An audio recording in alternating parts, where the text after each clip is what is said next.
All set? Everyone good? All right, so I'll start off, just give you guys a brief rundown of what happened, and then I'll take any questions. Just for you, my name's Sergeant Mark Cleverdon, M-A-R-K, C-L-E-V-E-R-D-O-N, and I'm the PIO with the South Windsor Police Department. So around 8:43 this morning, we received a phone call of a shooting in the area of 105 Edwin Road. The call came in initially as one male had been shot, male victim with a gunshot wound. Later, when we arrived on scene, it was determined that another male sustained injuries as well. Just so you know, both parties are non-life-threatening injuries.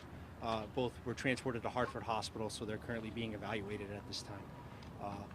Prior to our arrival on scene, we received information that a singular suspect, had fled the scene.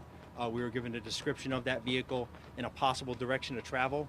That was broadcast out to other agencies, and Enfield Police Department had set themselves up off of 91 northbound. The information we had received was that the suspect was from Massachusetts, and he was likely headed back that direction. They were able to find the vehicle, identify it, get behind it, and they conducted a felony stop with that vehicle just over the Connecticut state line into Massachusetts, where they were able to take the suspect into custody without any incident. Our investigation, as you guys know, I know you hear this a lot, but it's still active. I will give out whatever information I can, and I'd be happy to take any questions at this time. You said two victims. Are they both shot?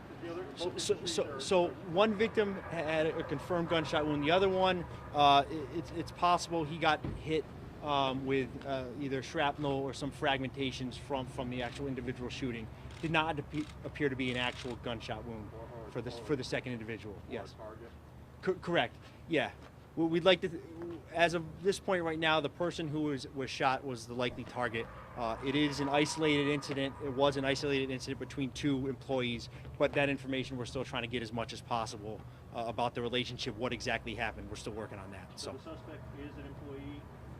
Yes. So 105 Edwin Road, I'm sure if you guys were down there, it's a industrial type condos. There's a lot of businesses, kind of no name fronts, but there was a business down there, and both of them were employees at one of the businesses there.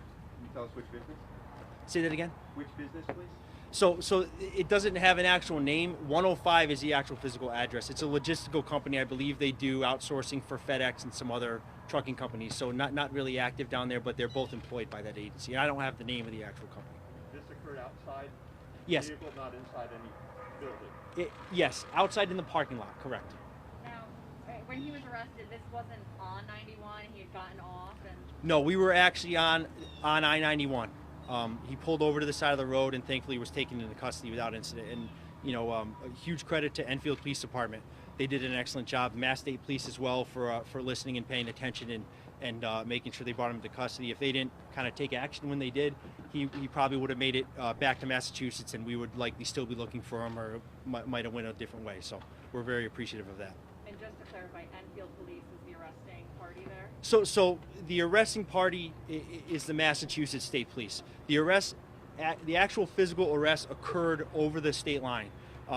So he is currently being held in the Springfield Barracks of the Mass State Police, and he will likely be charged as a fugitive from justice, and then he would have to waive extradition to come back to face whatever charges. We're actively working on arrest warrants for him as we speak, and determining the appropriate charges based off what we know and how the two parties are doing at the hospital before we make a determination on what the actual charges are going to be.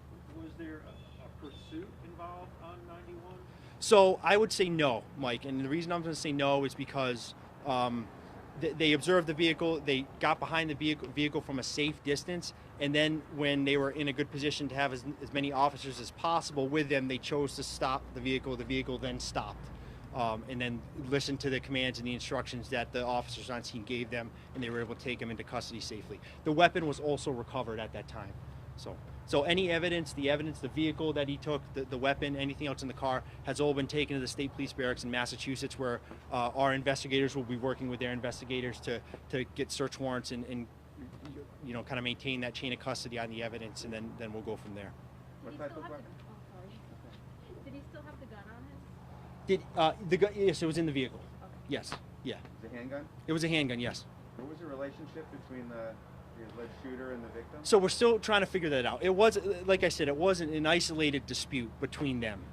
So we're still determining, you know, Manager or employee yeah, or coworker? we're still looking at all that. We have officers up at Hartford Hospital speaking with the victims, and investigators headed up to Massachusetts right now to conduct some interviews with Mass State Police. So it does sound like this started as an argument, though. He didn't just walk in and shoot somebody. yes, it sounds like there was a verbal argument before the weapon got pulled, and then the shooting happened, and then he left the scene.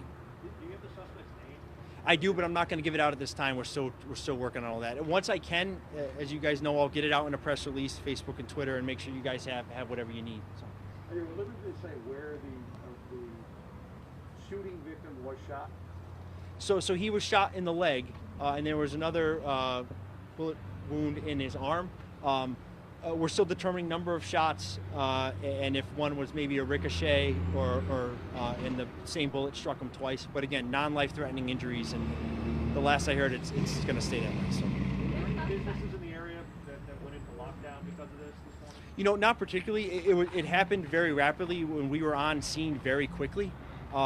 So I think by the time it was established, the people we had with injuries, and by the time that we knew the suspect had fled, everything had kind of been resolved for the most part, since we had some specific information to respond to by the time we showed up and started investigating. Your suspect, do you know how long he's been an employee there, and have you had past issues? No clue. No. I'm not sure, and obviously our investigators are going to look into that and get whatever information they can. So. Do you know if he had a pistol permit? Unknown. Anything you can share about the ages of the people who were hurt at this time? I do not have their ages, no. Gender? Both males.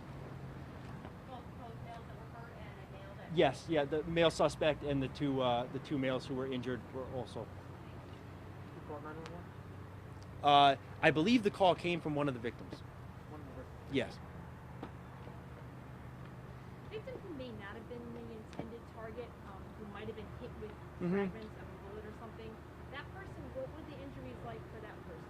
So he had what appeared to be a small, I'll call it a laceration around one of his eyes. Oh, really? Yeah. So, again, not a life-threatening injury, but definitely warranted a hospital visit. You know what type of weapon it was? So only a pistol. Any other questions? No? Yeah, right. And I'll obviously reach out to everyone and let you know when we have updates. I'll do a full press release kind of covering what I covered here, and I'll probably give you guys an update later tonight if there's necessary, and if not, you'll hear from me tomorrow. And again, don't feel free to call my cell phone or text, whatever's easiest to get a hold of me. I'd be happy to fill you in. May I grab you before you leave? Absolutely. All right, guys. Thank you. Okay, thanks.